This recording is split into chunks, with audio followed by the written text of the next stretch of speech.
Welcome to WLOO's How Stuff Works. Have you ever wondered how electric, water, and sewer in Waterloo work? In this episode, we get a tour of the facilities that supply these from Barry Sorenson, Superintendent of Waterloo Utilities, along with Kate, the Billing Administrator. So then this is where we warehouse all our transformers and more equipment. We bring them in, they're all different sizes because depending on if they feed one house or 5 houses or 10 houses, you need different sizes, and it takes it from the voltage from the 24,900 volts down to 12240 that goes in your house. That's what the transformers do. This is well house number 2. It is both a well house and a booster station. This is well number 2, so this pumps the water up to our whole system and it goes up into the reservoir that's up there. And the big half over here is a booster tank, and it builds pressure for all this subdivision up to the north side of town, so people have more water pressure. So this is a 10,000 gallon pressure tank. This is the booster station that feeds all up Lum Avenue. I think there's like 300 houses on here. I think it can do like 600 houses. This is put it in 2000, and it's going to get rehabbed, completely rebuilt next year. All these pumps and piping is going to get replaced, and then they're either going to rehab and refurnish this 10,000 gallon tank, or they're going to put 4 smaller ones on this wall. The water pressure gets down to 29 feet, then these wells will kick in and build it back up. That motor is not part of this anymore. We wouldn't use it or start it. It was the old backup. In case we lost electricity, they could actually start an old motor and run this well. So this is the wastewater treatment plant. The lab is in that big building. This is the headworks where all the sewer comes into. And then it gets pumped up above and put in these big aeration basins behind us. And from there it's gravity fed through the clarifiers, through a sand filter, and back out into the river. And as it's separated in the clarifiers, the water goes one way and the sewer comes back over into the digester where it's processed and hauled out of here. So you can go over and see.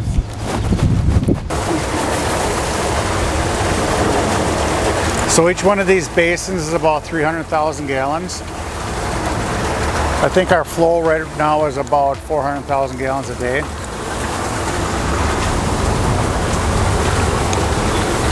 If you go down to the next one, you'll see how deep they are. You can walk down to the...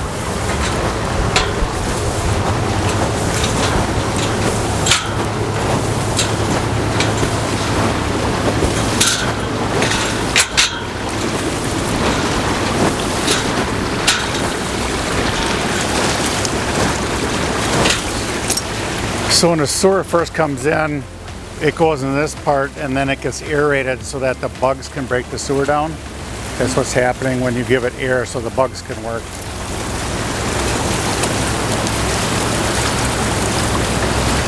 Yeah, we had alum, and the alum takes the phosphorus out. So I think that's about the only thing that's added. Otherwise it's the bugs working and separating it out. And once they get all worked up, then you'll see in the clarifiers, the solids will settle out then, and the clean water will stay on top. And when that clean water is going to go into the sand filters and get filtered one more time. And then it'll go out into the river clear. Wow. So this is a clarifier. So this tank also is about 20 feet deep. And the solids will settle out on the bottom and the clear water will be on top. And as the flow pushes through those little weirs, the clear water leaves this facility. And the solids on the bottom, every so often we have a pump on the bottom that'll take some of the solids and put it over into the digester where we get rid of the solids. So it's a separation process here. This clear water that leaves here will go to the next filtration, the sand filter room, and we'll show that next. And a lot of this is going to get replaced next year. Oh, really? Yep, because it was put in the 80s and all the electrical and pumps and a lot of it all needs replacing. So, right. So these big things here, per se? Nope, the concrete is going to stay, but all the electrical and all the controls, all the pumps, the blowers in here, all that's going to get replaced. It's kind of loud in here, but these are our blowers that supply all the air.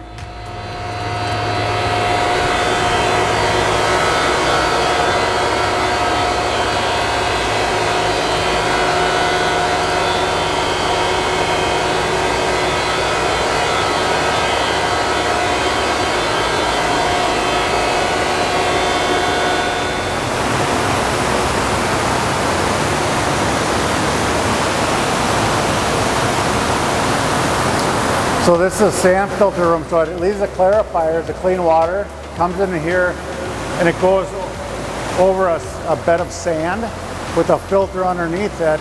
It goes through that, goes through a channel, and then leaves. And these cleaners, once the water level gets so high, these cleaners will come by and clean the sand. And then that gets put to, whatever they clean out of here goes back to the front of the plant.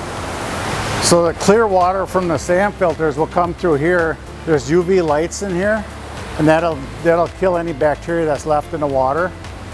After it goes through there, it goes through the weirs here, and then it goes out into the river. So the waste, the water, clear water goes there, the waste goes in this building. I don't know if you want to see that, but it's just tanks. With these big tanks will actually, we have a screw press inside that building, and the waste will go into that screw press, and it turns really slowly, and it'll separate the water and the waste. And the waste goes into a dumpster, the water goes back into the front of the plant again. Oh, okay. No, I think the waste goes to, United Waste takes it and they put it on the field. Oh, okay. Like the cornfields. Yeah. Yep. But everything is getting so old. Right. So it just needs upgrading. And they got a lot of new technology now that they're gonna add on to this. Like those filters, those sand filters will be replaced, and they actually just have disc filters then that can go in there. So they're a lot smaller, and we'll do the same thing. So, and they can take a lot more phosphorus out, because we're not meeting our phosphorus limits right now. I mean, we can meet them, but we have to add so much alum that it's just new technology to get incorporated.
If you have a business or hobby you'd like to showcase in this series, contact us at WLOOCATV@waterloowi.us or WLOOCATV@gmail.com.